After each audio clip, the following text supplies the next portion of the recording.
But you guys have obviously spent a lot of time in the Elder Scrolls world and the Fallout world. Do you think about, like, are there other worlds you want to play in? Or, I mean, I'm sure you're experimenting with ideas all the time.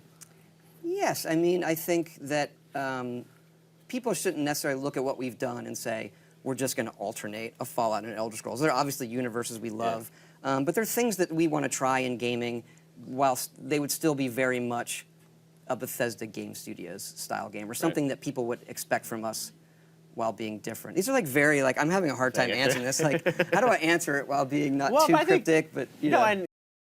Bethesda Game Studios is said to be announcing their next big game at E3 2018. For those who have not been following along, it's not going to be a Fallout 5 or the Elder Scrolls 6. It's going to be a brand new IP. This new IP is rumored to be called Starfield, and it originates from a trademark that's been filed and renewed since I believe 2013 by Bethesda's parent company, ZeniMax. Since Fallout 4 released in 2015, there's been a lot of rumors and leaks floating around about this mysterious new game. Right after E3 2015, where Fallout 4 was officially unveiled, the first leak popped up coming from a known insider, Tidux, and he claimed #Bethesda has a new IP in development, release date late 2017, space combat, and planet exploration, not playable yet. It's an action RPG. Now, this was before Todd Howard dropped the bomb at E3 2016, in which he revealed that the Elder Scrolls 6 was not coming anytime soon, as they had 2 bleeding-edge RPGs coming beforehand. Now, this leak is really all we know about involving Starfield thus far. As of late, there's been insiders confirming that Starfield is in fact coming this year and being revealed at E3 2018. But outside of that, there's just tons of wild fake leaks going around. Like, not trying to be rude, but the amount of YouTubers reporting on random leaks with absolute no validity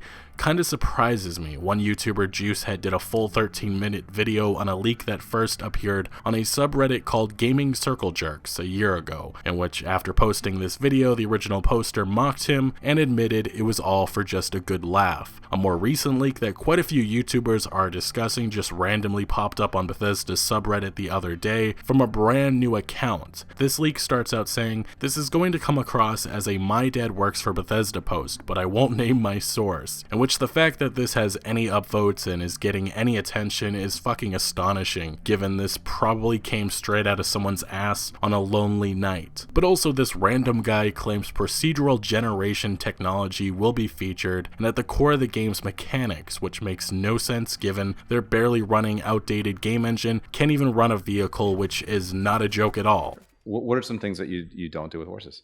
Just so as a player I can look. Now it's how they control. We added combat on them later, but how they move, they can't move that fast because of the streaming system. So if we make them really, really run, then the game's not going to be able to stream in that town, and you'll be running and there'll be nothing there, and it will suddenly appear when the hard drive catches up. Anyway, the point is there's a lot of fake things going around, but it's interesting seeing the overall opinion on what everyone expects from this upcoming title, and it does seem that many think it'll be very similar to Mass Effect Andromeda and No Man's Sky, which probably are 2 games that Bethesda Game Studio does not want Starfield compared to in any way. Wait.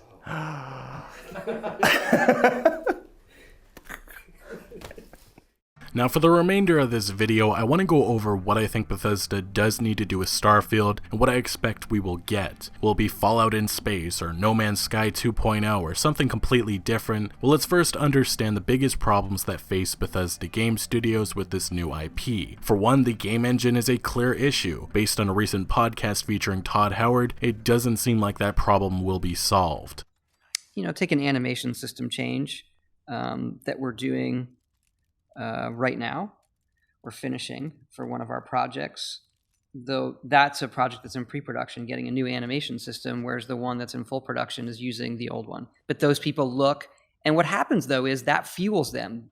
The animators in production are commenting on the animation system in pre-production, and they're getting excited for, hey, I'm going to get to use that when I roll onto when that project rolls onto production. Understand the creation engine, which has been used with both Fallout 4 and the Elder Scrolls V Skyrim, is just a modified, upgraded version of the Gamebryo engine, which was used for games like the Elder Scrolls Morrowind, Oblivion, and Fallout 3. This engine is why Bethesda has the reputation of releasing the most buggy, unpolished games, and since 2011, fans like myself have wanted Bethesda to take the time and create a new engine. Unfortunately, it seems that Starfield will again just be using another upgraded version of the creation engine, which we probably can expect ridiculous, annoying bugs and glitches. Now obviously building a new engine is not something that's easy, but it really does seem Bethesda is ignoring a lingering problem. You look to some of the recent big RPGs and the developers behind those games, whether it be CD Projekt Red or Guerrilla Games, and their game engines like the Decima engine or the Red Engine 3 feel so much more smoother, and as a player I don't notice any of the limitations within the gameplay. But with Bethesda's recent games, it has become more apparent, whether it be the lack of vehicles, the numerous loading screens, and the hundreds of various glitches and bugs. This is something that has to be addressed, with competition within this genre setting the bar higher and higher. But unfortunately, at least with Starfield,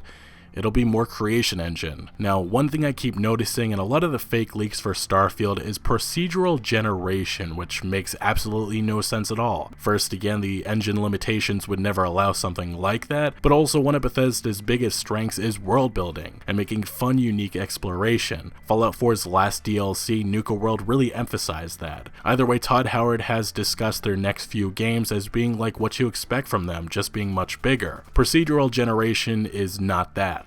I think if Tidex's leak is to be believed, this game will take place probably on a single planet or maybe two, maybe there's just loading screens in between each location, and feature a huge world for us to explore with unique locations, special weapons for us to find, lore to uncover, and so on and so forth. Expanding on that formula with higher populated locations and more things to do, like maybe some situations where it isn't just your character only having the option to gun through or battle through an area, is probably the most we'll see. I will say I really hope that settlement building is not something that they emphasize as much this time around. I think we all understand what they were thinking in Fallout 4, but in all honesty it just didn't work, and most of us would prefer more of a focus on story DLC if that is something that happens. A Minecraft-like feature in Fallout sounded cool at first, but it really seems they spent too much time on it, and it took away from other areas that should have been expanded, like the story and side quests, which were really just okay. But for a role-playing experience, Fallout 4 certainly lacked in that category. Will Starfield go down a similar road?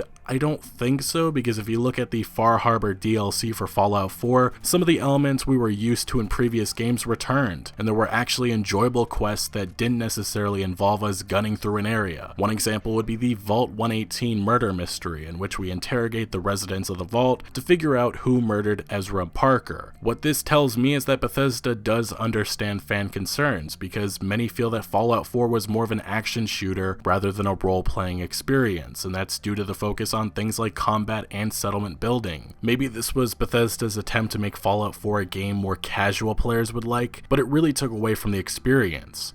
Also, things like Preston Garvey and the Radiant quest system fell flat because it was always the same repetitive, go there and shoot that. If this does return to Starfield, I really don't know how I'm going to feel about that, because Radiant quests just aren't interesting, and it's just the same thing over and over and over and over and over and over and over again. It's just not fun. The overall story and side quests, like I mentioned a second ago, were okay, and it's going to be important that Bethesda really does supply a strong narrative within Starfield. Todd Howard has made interesting comments regarding certain aspects of story within future games, specifically going over the issues with character interactions that they face. He said just last year, "I think we have a very long way to go in how other characters act and react to you. That's the big issue we're trying to solve. We're pretty good at technology and world building. We have a good handle on game flow, the rate you get new things, how you're rewarded over time, but we need to be innovating on characters." I really do think Todd mostly understands players' issues, at least I think, and this is something that does need to be improved. I like to use the term immersion a lot, because when games can really invest me and make me feel a part of the world, the experience is just that much better. When certain things happen, like character deaths, it just feels much more impactful. A good example would be Red Dead Redemption, in which you play as John Marston and take down former members of your old gang, traveling all over the West to accomplish this, getting involved in a lot of different matters in this journey, like the Mexican Revolution. By the end of this journey and what happens to John Marston makes sense, but because the developers Rockstar Games was able to develop the characters so well and make you feel part of the Wild West, the ending is just so impactful. Now obviously Red Dead Redemption is not an RPG, but it's a game that did a lot of things right. A more recent example that accomplished much of this would be The Witcher 3 Wild Hunt. Now the one big difference between a game like Fallout 4 and The Witcher 3 Wild Hunt is that Fallout 4 does not have cutscenes, and conveying emotion is much more difficult, and I think this goes back to Todd's comments about characters. Will this be fixed in Starfield? I don't think so, because again I think this is a problem that can only be solved with a new fresh game engine. One thing that they can do will be removing the voice protagonist and working on the dialogue system, which clearly was a mess in Fallout 4. If there possibly is multiple races to choose from, I think it's best that players just imagine how the player would speak, because in Fallout 4, for many it took away from the role-playing experience, with a sole survivor saying things with a tone that didn't always match up with the dialogue options. But to wrap up this, Starfield hopefully will show Bethesda Game Studios improving. I think the key areas that need to be addressed are role-playing with much more choices and consequences, storytelling with a more interesting narrative with different paths and also more fleshed out side quests. I want a new game engine which would hopefully fix a lot of the limitations and complaints that I discussed earlier, but at least with this upcoming title, I'm not sure it's realistic. With a game like The Elder Scrolls 6, that more than likely is when a new game engine will be created. And that'll make sense many years from now. Okay. So that's amazing. So you have a vision in your head of what you want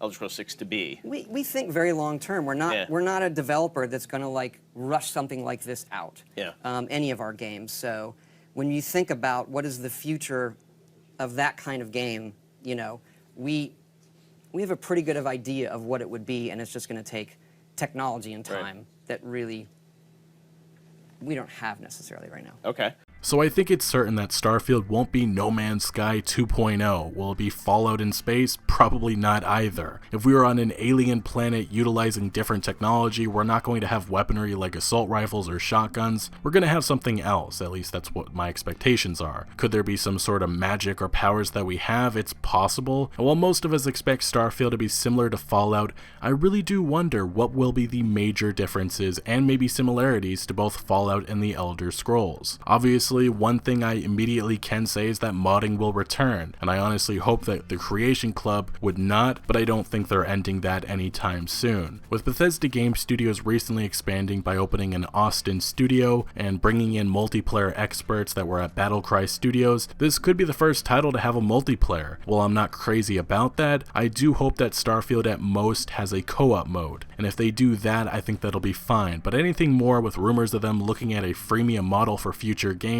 that will be worrying and rub many fans off the wrong way. But 2 months from now, most of these questions will be addressed, and I want to ask you guys, what do you think Bethesda Game Studios needs to do with this upcoming title? I try to lay out some of the things that they do well, like creating an enjoyable world to explore and uncover, but also going over some of the things that have not worked well, like the game engine. Looking back at everything we've gone over, I feel I discussed a lot of negatives, but at the end of the day, I love Bethesda Game Studios and I want them to improve. The great thing about a new IP is that we don't know anything about the world or worlds we possibly will be placed in. I really think it's going to be refreshing being introduced to a new setting, factions, characters, weapons, and so on and so forth. Bethesda has long discussed wanting to do a space RPG, and this time around they really have the freedom to do whatever they want, which I think most of us can appreciate. But thank you for watching. Make sure to leave a like if you did enjoy this video or found any informative value, and consider subscribing for more videos like this. Turn notifications on so you don't miss out on any videos.